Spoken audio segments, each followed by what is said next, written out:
और आइए अब सबसे पहले आज की सबसे महत्वपूर्ण राजनीतिक घटनाक्रम की करते हैं बात, जहां ममता बनर्जी की पार्टी टीएमसी के बागी सांसदों ने आज अपना रुख साफ कर दिया है और दिल्ली में बैठकों के ही लंबे दौर के बाद टीएमसी के बागी एक अलग राजनीतिक दल में विलय करने की तैयारी में है। उन्होंने लोकसभा स्पीकर को विलय का पत्र भी सौंप दिया है।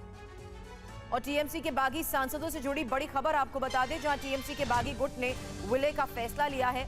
नेशनलिस्ट सिटीजन्स पार्टी से विलय का यह फैसला हुआ है। विलय के बाद एनडीए को समर्थन बागी करेंगे। यूईएम जयपुर एक आदर्श लक्ष्य है। भावी छात्रों के लिए अच्छी नौकरी, भविष्य के लिए तैयार कौशल के साथ अच्छी शिक्षा। काकोली घोष ने विलय का दावा किया है। ये आज हुई बैठक की ही वो तस्वीर है जिसके बाद ये फैसला विलय का लिया गया। और इस बीच किस तरीके से ये मुलाकात हुई, हालांकि स्पीकर के साथ मुलाकात और जो चिट्ठी सौंपी गई है उसको लेकर ये खबर, ये टीएमसी बागियों के बागी सांसदों के फैसले को लेकर बड़ी खबर है, जहां नेशनल सिटीजन्स पार्टी में विलय का फैसला लिया गया है। और इस बीच एक और सबसे बड़ी खबर आपको बता दें, लोकसभा स्पीकर से टीएमसी बागी सांसदों की मुलाकात की भी तस्वीरें जो अभी आपको दिखाई। नेशनलिस्ट सिटीजन्स पार्टी से विलय का लेटर दिया गया। टीएमसी के बागी गुट में 20 सांसद शामिल हैं। भूपेंद्र यादव के घर बैठक के बाद ही स्पीकर से बागी सांसदों ने मुलाकात की। टीएमसी के बागी गुट के 20 सांसद, बैठक के बाद स्पीकर से मुलाकात।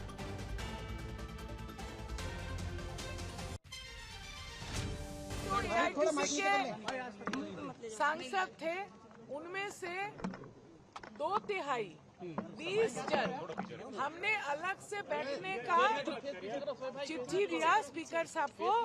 और हमारे जो सांसद हैं हम 20 अभी नेशनलिस्ट सिटीजन पार्टी के साथ हम लोग मर्ज करके एनडीए के साथ काम करेंगे। प्रधानमंत्री नरेंद्र मोदी जी के, हमारे अमित शाह जी के नेतृत्व में। और इस पूरे मामले को लेकर ही टीवी9 संवाददाता कुमार कुंदन लगातार नजर बनाए हुए हैं और बागी सांसदों के इस फैसले के बाद फिलहाल इनकी तरफ से क्या कहा जा रहा है। कुमार कुंदन ने सुदीप बंदोपाध्याय से बात की है, उन्होंने क्या कहा सुनिए। लगा आप लोग किसी पार्टी के साथ मर्जर कर रहे हैं? हाँ, हम लोग एक पार्टी को साथ जाते हैं, वो नेशनलिस्ट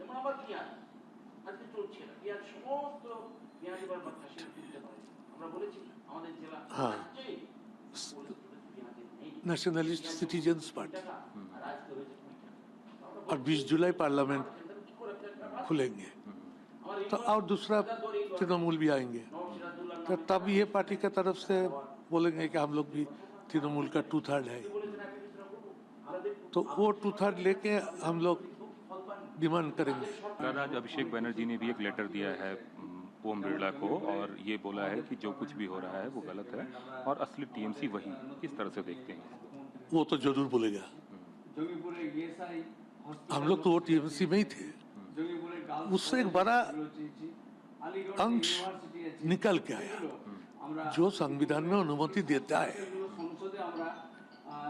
पार्लियामेंट्री कॉन्स्टिट्यूशन में वो अनुमति देता है legally as per rules and functioning of the parliamentary procedure.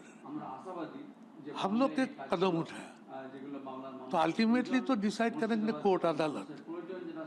तो एक दूसरा के खिलाफ पे कुछ बोलना, उसका जवाब में कुछ बोलना, इसका क्या जरूरत है? अभिषेक दे सकता है चिट्ठी। तो फिलहाल क्या मांग की गई है? हमारे सहयोगी कुमार कुंदन अब से थोड़ी देर में हमें ज्वाइन कर रहे हैं। उनसे सवाल करने से पहले जल्द आपको एनसीपीआई के बारे में भी बता देते हैं, क्योंकि एनसीपीआई का पूरा नाम है नेशनलिस्ट सिटीजन्स पार्टी और इसी को लेकर जो फैसला हुआ है nationalist citizens party of India, जिसमें विलय करने के लिए टीएमसी के बागी सांसदों ने लोकसभा स्पीकर को पत्र भी सौंपा है। ये पूर्वोत्तर का राजनीतिक दल है, केंद्र में एनडीए की सहयोगी पार्टी है। अब कुमार कुंदन हमारे सहयोगी हमारे साथ हैं। कुमार, क्या आखिर टीएमसी में फूट के बाद जिस तरीके के सवाल उठ रहे थे उन पर अब विराम लग चुका है इस फैसले के तहत। इस फैसले का मतलब क्या है, और साथ ही ये भी जो मांगे की जा रही हैं, अलग बैठने की जिस तरीके से स्पीकर से मांग की गई है, उसके बारे में और क्या डिटेल? देखिए सुरभि, आज का दिन टीएमसी के राजनीतिक भविष्य की एक तरफ से अगर देखें तो सुपर संडे है। सुपर संडे इसलिए क्योंकि आज 2/3 लोग जो है टीएमसी से टूट गए, एक तरह से ऑफिशियली टूटे इसलिए क्योंकि अगर आप समय के हिसाब से क्रोनोलॉजी देखें तो 4 बजे के आसपास भूपेंद्र यादव के घर पे सारे टीएमसी के बागी नेता पहुंचे थे। ये वो नेता थे जो उसके बाद वहां से सीधे स्पीकर के यहाँ आए, लेकिन इन सब के बीच सागरिका घोष और जो साथ में कीर्ति आजाद हैं वो भी पहुंचे स्पीकर के घर और उन्होंने अभिषेक बैनर्जी वाली चिट्ठी दी। लेकिन स्पीकर जब इन लोगों से मिले, बागी गुट के नेताओं से, तो उनको उन्होंने कहा और इन लोगों ने स्पीकर को ये कहा कि हम एक पार्टी के साथ मर्जर करने जा रहे हैं और फिलहाल हमारे पास इतने सदस्य हैं। तो स्पीकर ने कहा कि आप एक चिट्ठी दे दीजिए, चिट्ठी के माध्यम से हम आपको एक अलग कमरा भी अलॉट कर देते हैं और इसके साथ साथ पार्लियामेंट में बैठने के लिए भी एक ब्लॉक दे देते हैं। तो एक तरीके से स्पीकर ने, चूंकि असली चुनाव आयोग भी तय करेगा कि टीएमसी असली कौन है या फिर यह मामला कोर्ट में जाएगा, स्पीकर ये तय नहीं कर सकते हैं। तो स्पीकर के प्रेरोगेटिव में जितनी सारी चीजें थी, स्पीकर ने उस पर अपनी हामी भर दी और अब 20 तारीख को जब पार्लियामेंट ओपन होगा तो इनको एक अलग से कमरा भी मिल जाएगा और एक अलग से ब्लॉक भी मिल जाएगा जहां इनके सांसद बैठेंगे। ये तो हो गई मुख्य बातें। अब सवाल उठता है कि असली टीएमसी कौन। तो इस बात का जहां तक सवाल है सुरभि, तो ये 20 तारीख के बाद एक तरीके से क्लियर होगा, क्योंकि टीएमसी इस बात को क्लेम करेंगे कि हम असली टीएमसी हैं और ये मामला आयोग में जाएगा, इसके बाद फिर कोर्ट में भी जा सकता है अगर चुनाव आयोग के जवाबों से टीएमसी संतुष्ट नहीं हुई तो। लेकिन फिलहाल किसी भी हैसल से बचने के लिए इन नेताओं ने एक अलग पार्टी के साथ मर्जर करना ज्यादा बेहतर समझा और फिलहाल वो मर्जर करके और एक तरीके से अब ये टीएमसी के नहीं रहे, अब ये एक अलग पार्टी के हिस्सा हो चुके हैं। बिल्कुल। तो और यही बागी सांसद, हालांकि आपकी और बड़ी खबर इसमें है के साथ कुमार कुंदन बातचीत भी हमने सुनी अलग पार्टी को लेकर, क्या वो कोर्ट के फैसले पर ही निर्भर करेंगे, इसको लेकर आगे आपसे सवाल करूं उससे पहले बागियों को झटका देने की तैयारी में अभिषेक बैनर्जी। ये एक और बड़ी खबर है, लोकसभा स्पीकर को 2 सांसदों के जरिए चिट्ठी भेजी है, कीर्ति आजाद और सागरिका घोष के जरिए ये चिट्ठी भेजी गई है। बागियों के गुट को मान्यता ना देने की मांग इसमें की गई है। तो ये एक और बड़ी खबर है और कुंदन इसी बारे में डिटेल भी आपसे चाहेंगे, क्योंकि ये जो मुलाकात जिसका आपने थोड़ी देर पहले जिक्र किया, कीर्ति आजाद और सागरिका घोष के जरिए भेजी गई चिट्ठी, इसमें बागियों के गुट को मान्यता ना देने की जो मांग रखी गई है, क्या ये वाकई आपको लगता है कोर्ट के जरिए ही अब फैसला हो पाएगा कि आखिर असली टीएमसी कौन?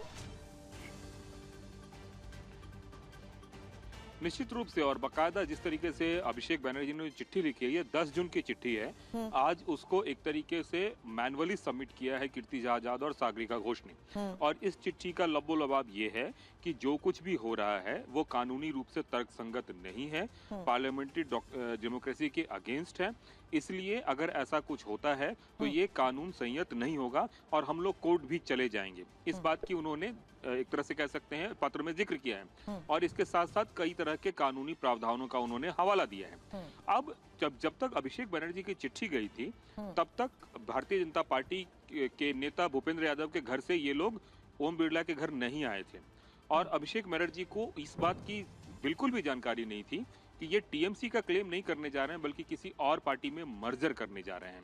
तो दोनों चीजें अलग अलग हो गई एक तरीके से, क्योंकि अभिषेक बैनर्जी को ऐसा लग रहा होगा कि ये टीएमसी पार्टी को क्लेम करेंगे। इन्होंने कोई क्लेम नहीं किया टीएमसी को लेके, इन्होंने तो सिर्फ इतना कहा कि हम टीएमसी के थे, हम एक अलग पार्टी के साथ मर्जर कर रहे हैं। तो दोनों मुद्दे एक तरीके से अलग अलग हैं, लेकिन इतना जरूर है कि पार्लियामेंट जब खुलेगा तो उसके बाद इस बात की चर्चा होगी कि असली टीएमसी कौन, और उसके बाद मामला आयोग जाएगा, चुनाव आयोग, और उसके बाद अगर चुनाव आयोग से ये संतुष्ट नहीं होते हैं तो फिर कोर्ट में भी जाएगा। सुरभि, तो राजनीतिक पार्टी का अलग गुट बनाने की ये जो कोशिश है, वहीं दूसरी तरफ अब अभिषेक बैनर्जी का क्या नया प्लान है? खबर आज की यही है, जहां बागी गुट को मान्यता ना देने की मांग, यही अभिषेक बैनर्जी का प्लान, जिसके तहत वो कोर्ट का रुख भी आगे कर सकते हैं। कुमार कुंदन हमारे सहयोगी फिलहाल बागी सांसदों के बड़े फैसले के बारे में हमें दे रहे थे एक जानकारी।